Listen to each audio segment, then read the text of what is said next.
Hola mis amigos, ¿cómo les va? Yo soy un sembrador y todos somos sembradores en el campo del Señor. Y les damos la bienvenida a un nuevo video que vamos a hacer juntos para compartir las verdades de nuestra fe católica. Por eso te pedimos que te suscribas a nuestro canal, que nos regales un like, un dedito para arriba, que compartas el video, que toques la campanita para enterarte cuando el sembrador sube un nuevo video. Recordá que compartiendo el video, dando like, suscribiéndote, es así como YouTube va a recomendar el algoritmo del video. El video se va a poder replicar mejor y así todos nos convertimos en sembradores en el campo del Señor, porque estamos entre todos sembrando la semilla de la palabra. Por eso también te pedimos que nos dejes tu comentario en la caja y que pidas también temas para poder tratar. Este proyecto tiene que ver con todos somos partícipes, todos lo hacemos, esa es la idea, que todos participemos. Por eso te damos las gracias por apoyarnos y trabajar con todos nosotros.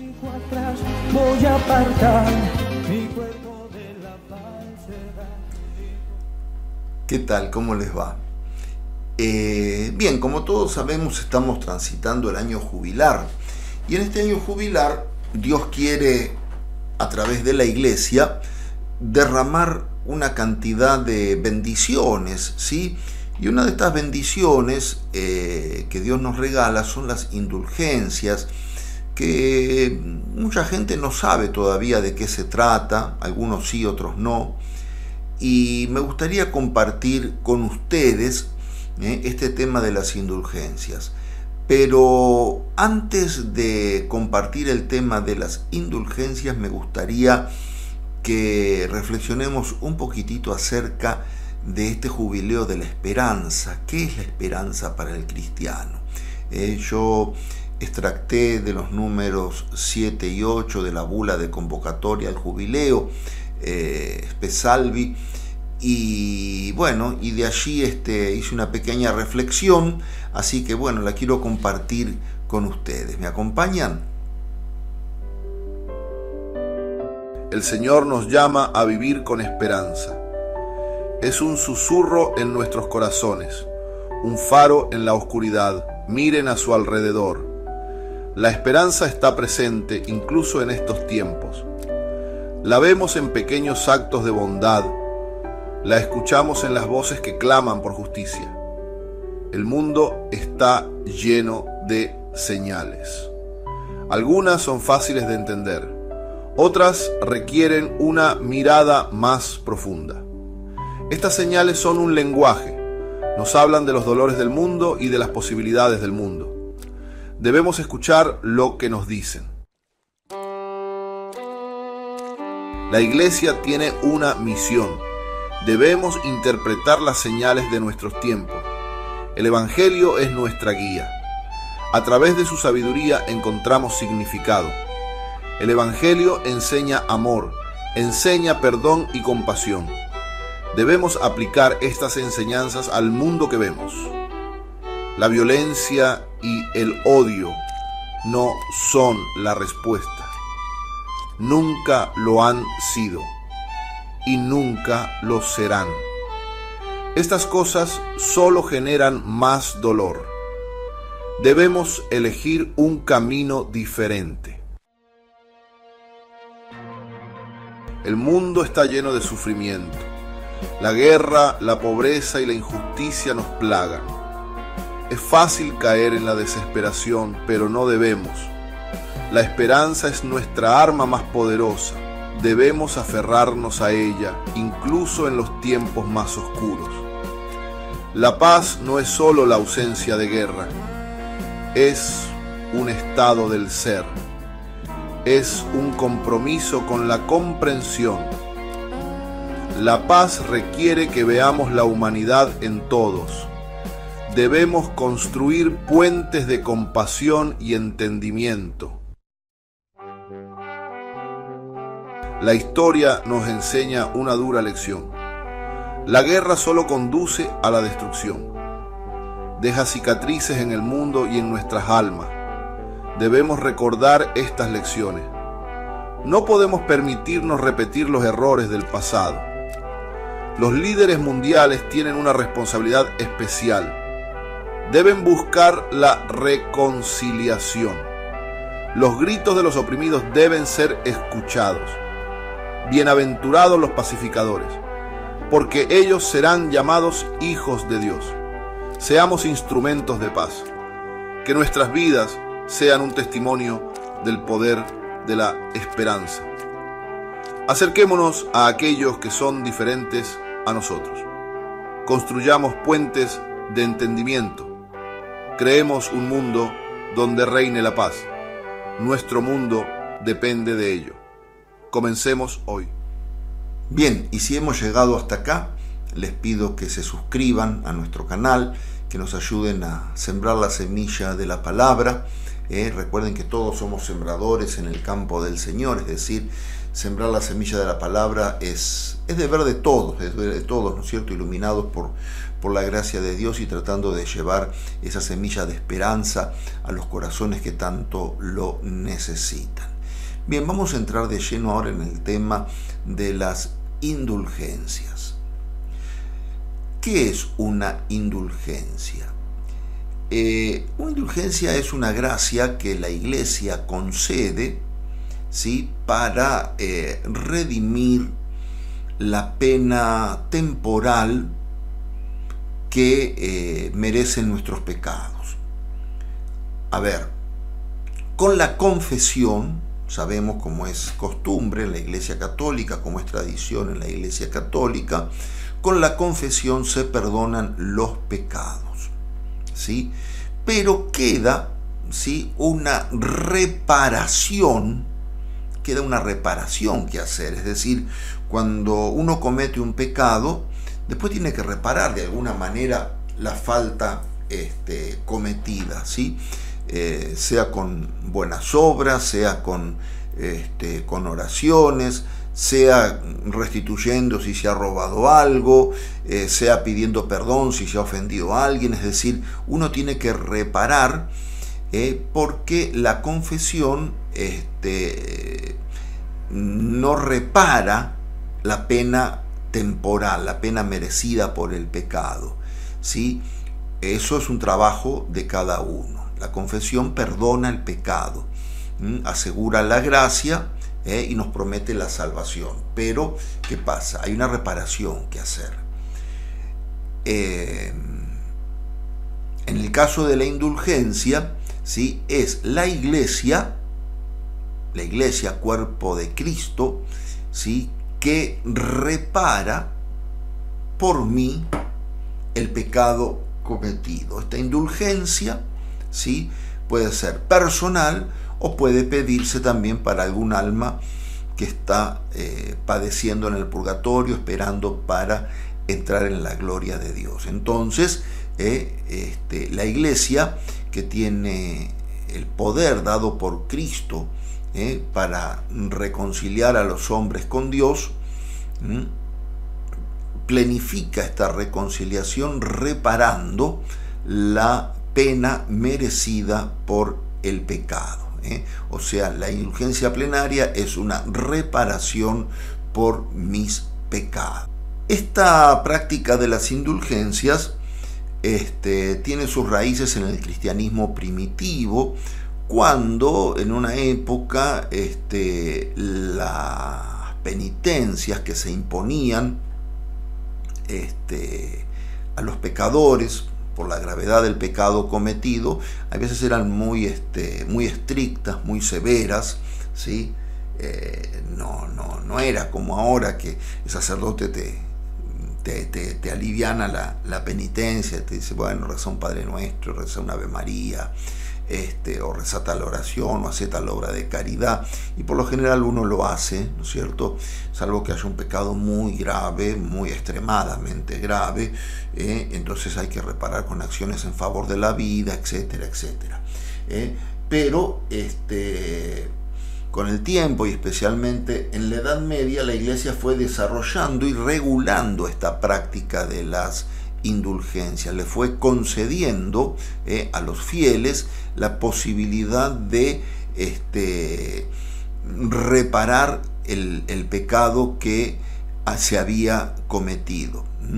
Recordemos que tampoco era la confesión como acostumbramos nosotros ahora, ¿no es cierto?, con la frecuencia que uno acostumbra a hacerlo, con la frecuencia que uno acostumbra a hacerlo, ni tan sencillo tampoco era confesarse, era bastante engorroso, bastante difícil adquirir la reconciliación. Había que trabajar mucho por eso, porque se entendía que se ofendía a Dios y había que reparar en gran medida. Entonces las penitencias se hacían muy duras y la Iglesia fue tomando esta costumbre de reparar en nombre de los penitentes las penas merecidas por los pecados cometidos. Esta reparación consistía, ¿sí?, en hacer una obra de caridad concreta, ¿sí?, oración, peregrinación, ¿sí?, peregrinación a un lugar sagrado, ofrecer largas oraciones, ofrecer grandes sacrificios, ¿no es cierto? Entonces allí se ofrecía la reparación. Vamos a ver qué no es una indulgencia. Una indulgencia no es un trámite que me da el permiso de pecar y me abre las puertas a una libertad, entre comillas, que no es querida por Dios. Total, gano indulgencia después. No, Dios no es tonto tampoco. Dios no es tonto. Dios busca corazones sinceros, que lo amen, que se arrepientan de corazón, que se conviertan, ¿sí? Por eso el primer paso para ganar la indulgencia es la conversión. ¿En qué consiste, en qué radica la conversión? Y la conversión radica en un sincero arrepentimiento del pecado. ¿Qué significa un sincero arrepentimiento del pecado? El desapego por el pecado. Sabemos que el desapego por el pecado es algo muy difícil, porque hay pecados que tientan, pecados que van hacia la debilidad y de los cuales se sirve el demonio para tender trampas y embaucarnos a los seres humanos. No porque yo sea cura estoy libre de pecado, sino que bueno, necesito también la confesión y la indulgencia. Pero el desapego por el pecado es una gracia especial que tenemos que pedir.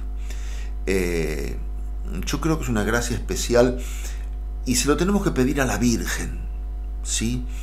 Una gracia que le tenemos que pedir a la Virgen, el desapego por el pecado.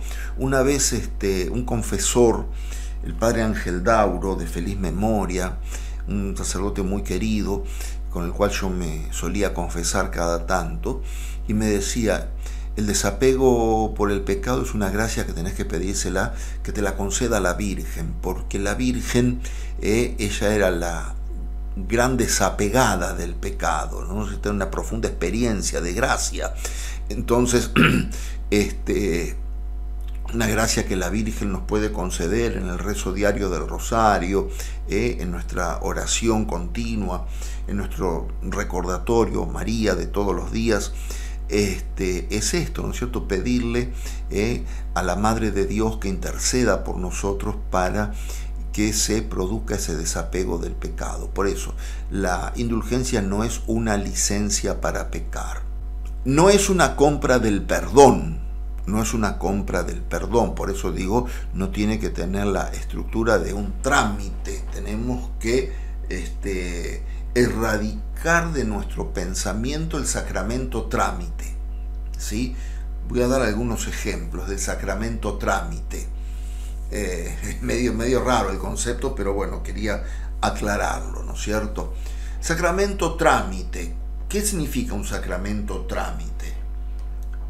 Yo lo llamo así, sacramento trámite, pero no está en ningún libro de derecho eclesiástico escrito de esa forma, pero para iluminar, para ejemplificar. Sacramento trámite.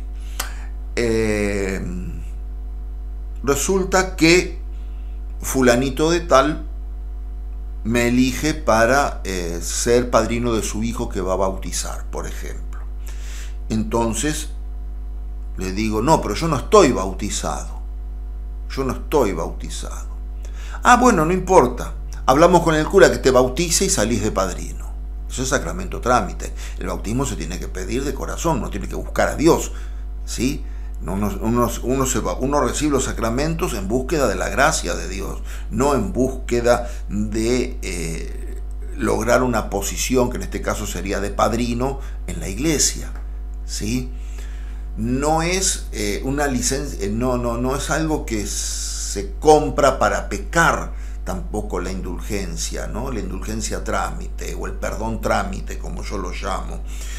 Mucha gente dice, no, bueno, pero si no puedo ir a la misa, no importa, yo total después me confieso. No, uno hace la confesión. ¿Para qué se confiesa uno? Buscando la reconciliación con Dios. No, te ofendo total, después te pido perdón. No es así. Porque eso no es un aprovechamiento espiritual de la misericordia, sino que es un abuso de la misericordia, hasta puede llegar a ser un sacrilegio. Peco total, después me confieso. Y a veces está esa tentación en nuestro pensamiento, en nuestro corazón. Tengamos mucho cuidado que el demonio no nos traicione por ese lado. Uno se confiesa para reconciliarse con Dios que ofendió con el pecado,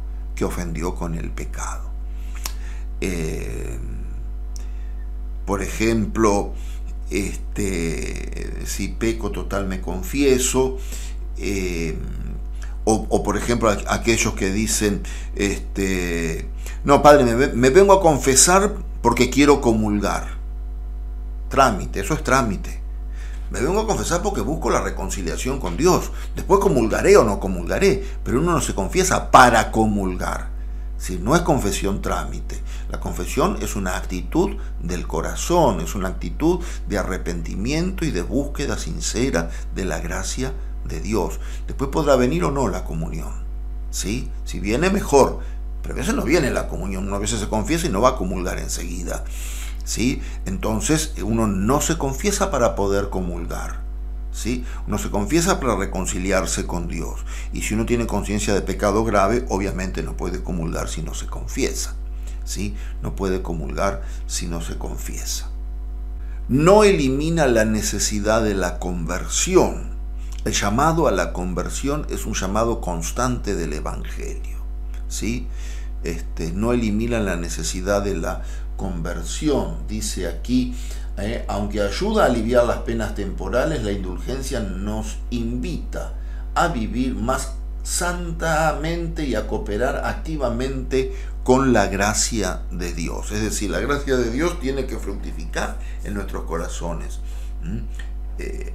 La indulgencia, si bien uno la gana personalmente delante de Dios, pero siempre recordemos que los dones de Dios no son para meterlos en un arcón y guardarlos, sino que son para hacerlos fructificar, y esa indulgencia que yo gano delante de Dios me tiene que servir para transmitir a otros lo que he recibido, para ayudar a la conversión de otros, para ponerlo al servicio de la comunidad. Es un don de Dios que se pone al servicio de la comunidad. Es un misterio que radica en la comunión de los santos, ¿no?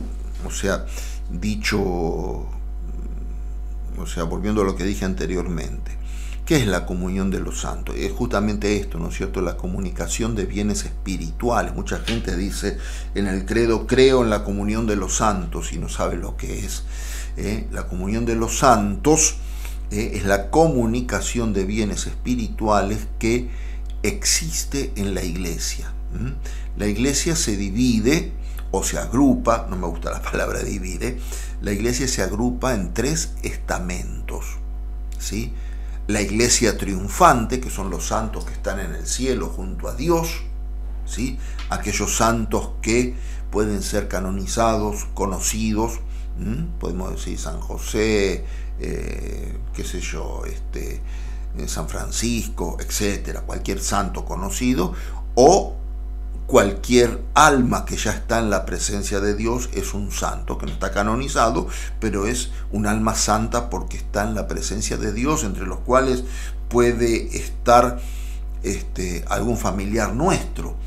Y muchas veces podemos pensar, sí, fulano de tal va a ser santo, si fue terrible en su vida. Sí, pero los méritos de Cristo dados a la iglesia, y en esta comunicación de bienes espirituales, la gracia, por acción de la oración, por acción de las buenas obras, por esta comunión de los santos, la gracia se transmite, se comunica, y Dios va purificando las almas. No nos olvidemos que no nos hacemos santos por ser buenos nosotros o malos, sino que es Dios el que nos hace santos, ¿sí? Hemos conocido muchos casos de santos conocidos, perdón por la redundancia, pero ¿por qué han sido conocidos? Porque ha sido gente que ha sido muy dócil a la gracia de Dios, han sabido hacer fructificar la gracia de Dios, han amado profundamente a Dios y han sido un testimonio de vida en este mundo para los que estamos todavía transitando. Pero esa purificación es Dios quien la concede. Se gana por los méritos de Jesucristo, no se gana por los méritos personales. O sea, dicho en pocas palabras, no te vas al cielo porque vos sos bueno, te vas al cielo porque Dios es bueno, te vas al cielo porque Dios es bueno. Hay veces la gente cae, ¿no es cierto?, en este juicio, y hay veces cuando lo escucho me da un poco de pena, ¿no es cierto? Dice, fulano en el cielo, sí, lo que fue ese, seguro que está en el infierno, dicen, ¿no? Como uno se arroga el título de juez, y no es así. Dios puede transformar todos los corazones, y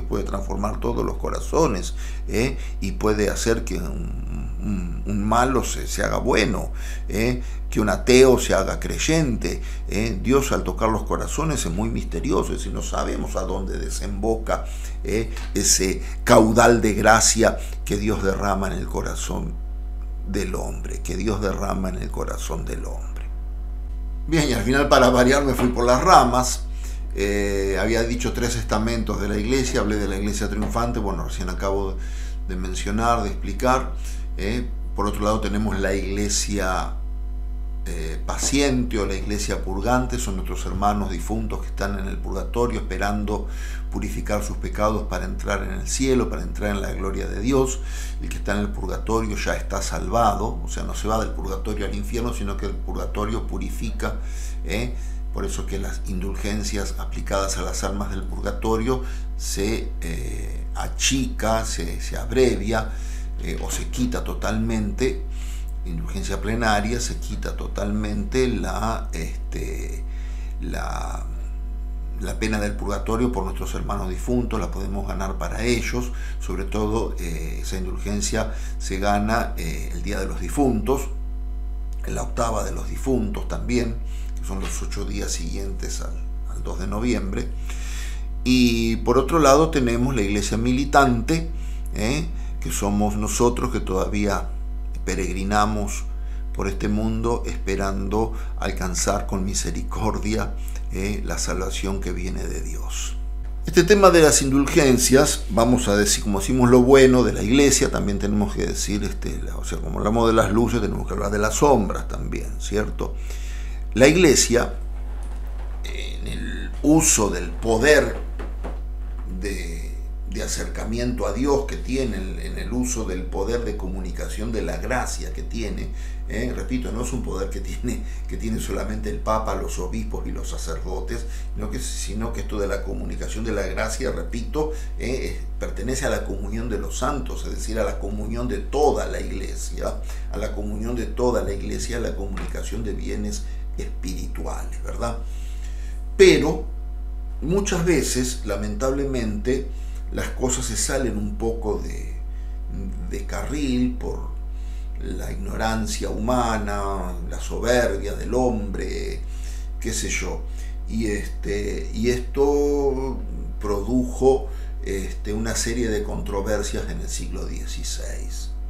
Sí, en el siglo XVI, la época del Renacimiento, la Iglesia comenzó a utilizar este poder que realmente tiene hasta el día de hoy, pero lo materializó Entonces se dio lo que era la venta de las indulgencias. Entonces vos tenías que pagar para ganar indulgencia. Ahora vamos a ver cómo ganamos la indulgencia. No se gana pagando dinero, sino que se gana pagando otras cosas. O sea, siempre se gana pagando, pero no dinero. Y entonces las indulgencias tenían un costo monetario en la época del Renacimiento, y lamentablemente se hizo mucho abuso de esto, y fue lo que fue el disparador que a Martín Lutero lo llevó a hacer la Reforma Protestante. ¿Qué vamos a decir? ¿Que tenía razón Lutero? No, porque la herejía nunca tiene razón.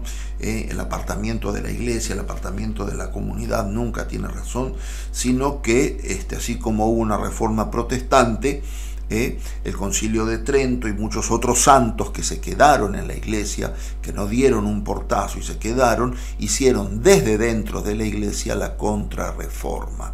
¿Sí? La contrarreforma que cambió la vida interna de la iglesia, y le fue dando, el Concilio de Trento le fue dando otro matiz de vida espiritual, reguló toda la vida espiritual de la iglesia y logró encaminar todas estas cuestiones, Bueno, lamentablemente los que se apartaron, algunos han vuelto, otros no, pero lo importante no es irse dando un portazo, porque eso no soluciona nada, sino que lo importante es quedarse, ¿sí? Es quedarse, poner mucho amor, como pusieron los santos de la Contrarreforma, poner mucho amor y darle para adelante, porque cuando uno es dócil a la gracia hace maravillas. En cambio, cuando la cosa se desvirtúa de la gracia de Dios, como ya vimos que había pasado en el siglo XVI, realmente, vuelvo a insistir, el demonio se sirve de eso para provocar más confusiones, Por eso, como hablamos de las luces y de todo lo bueno, también tenemos que reconocer cuando tenemos sombras en nuestras comunidades. Nuestra comunidad, que es la iglesia, que está formada por seres humanos.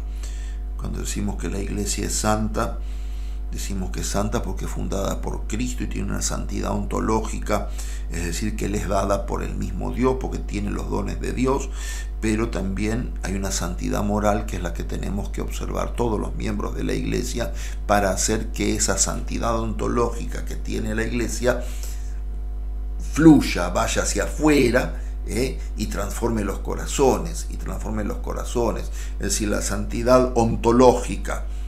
La santidad ontológica es la santidad que, repito, porque a lo mejor la palabra es un poco difícil, la santidad ontológica es la santidad que la iglesia tiene en sí misma por tener los dones de su fundador, que es Jesucristo, y está la santidad moral, que es la santidad que cada uno de nosotros tenemos que observar para que los dones de Dios se puedan comunicar, se puedan fructificar. Esas dos cosas tienen que darse juntas. ¿Cómo ganamos la indulgencia? Justamente decíamos pagando, no pagando dinero. La indulgencia es espiritual y se gana con actos humanos que tengan repercusión espiritual. La iglesia dirá cuáles. Una de las condiciones que la iglesia nos pone para poder ganar la indulgencia es la confesión. ¿Sí? Si yo no me confieso sacramentalmente con el sacerdote, no puedo ganar indulgencia. Porque las cosas de la fe no son a la carta. La confesión fue instituida por Jesucristo. Jesucristo le dice a los discípulos: los pecados les serán perdonados a los que ustedes se los perdonen, y le da a la iglesia el poder de perdonar los pecados, así como la iglesia tiene el poder también de reparar en el caso de la indulgencia. Entonces, ¿qué es lo que pasa? Tengo que confesarme para que el pecado me sea perdonado, y después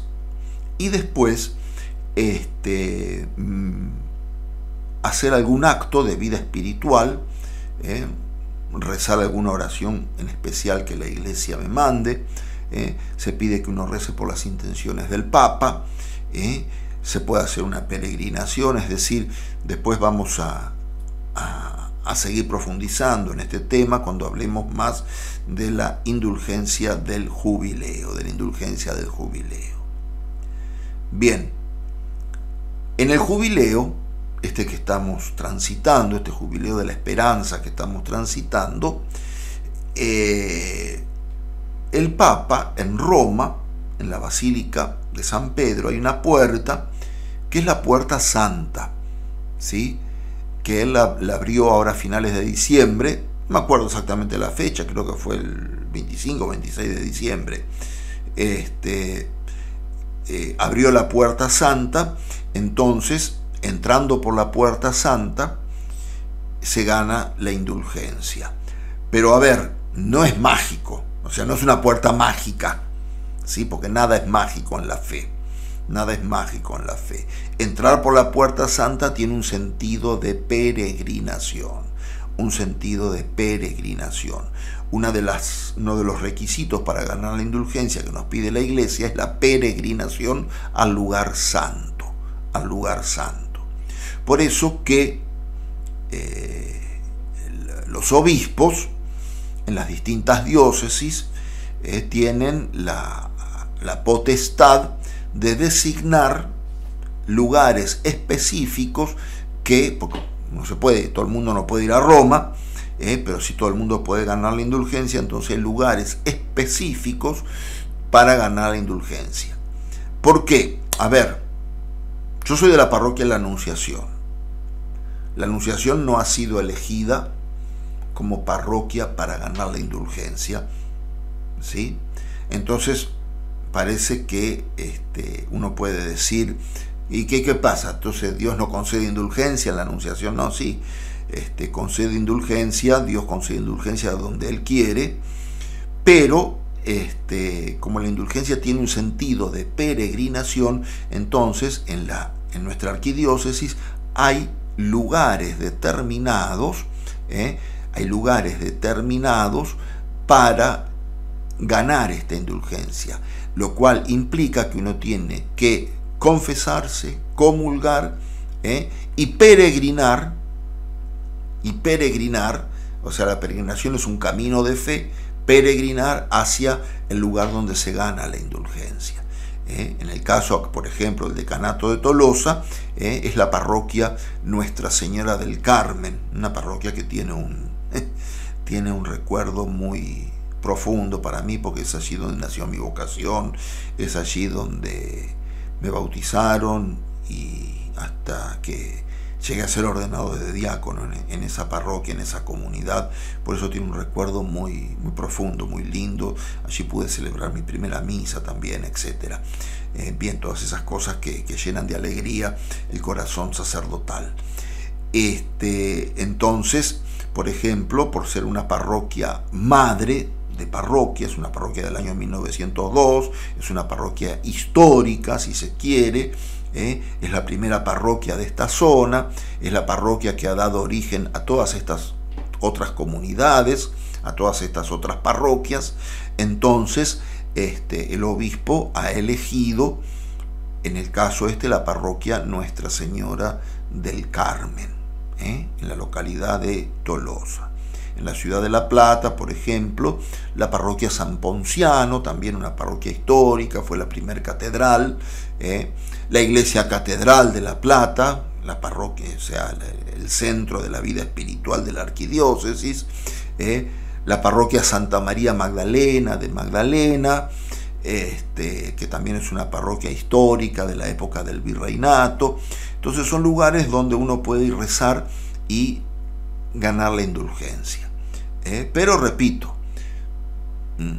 uno puede decir, yo soy católico a mi manera, yo gano la indulgencia pero no me confieso. No, si no te confesás, la iglesia lo dice claramente, si no te confesás no se puede ganar indulgencia, no hay indulgencia si uno no se confiesa.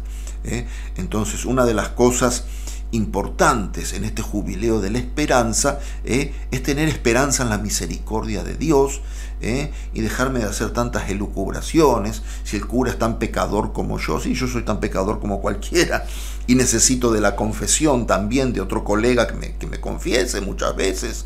Necesito de ir a confesarme y de ir a pedirle perdón a Dios por todas las macanas que me pueda mandar, que no las voy a decir públicamente, lógico, en el video, porque nadie se confiesa públicamente. Siempre sabemos que los pecados quedan en el secreto de Dios y del confesor. Entonces aprovechemos esta gracia que Dios nos quiere regalar, con un profundo sentido de conversión, con una profunda esperanza de que haya paz en nuestros corazones. No nos inventemos la paz. Yo estoy en paz con Dios, no necesito confesarme. No, hace un examen de conciencia. Después otro video vamos a dedicar al examen de conciencia, al examen interior. Vamos a ir haciendo distintos videos a lo largo de este año jubilar, pero bueno, yo quería catequizar con este video, con esta reflexión. Así que bueno, hermanos, adelante a dejarnos conquistar por la gracia de Dios, acercarnos más a Dios. Este año nos tienen que encontrar con una fe más firme, con una fe más fuerte, y con una esperanza puesta en que Dios nos ama, que Dios nos quiere bien, y que la esperanza de que nuestro corazón sea transformado. Dejemos que Dios transforme nuestros corazones. Dejemos que Dios transforme nuestros corazones. Bien, como siempre les pido, como ya se pidió, no dejen de suscribirse a nuestro canal, de regalarnos un like, un dedito para arriba, de tocar la campanita para enterarte cuando el Sembrador sube un nuevo video, y de compartir con tus familiares y amigos el video Así que bueno, nos estaremos viendo, si Dios quiere, para la próxima. Chao amigos. Chau.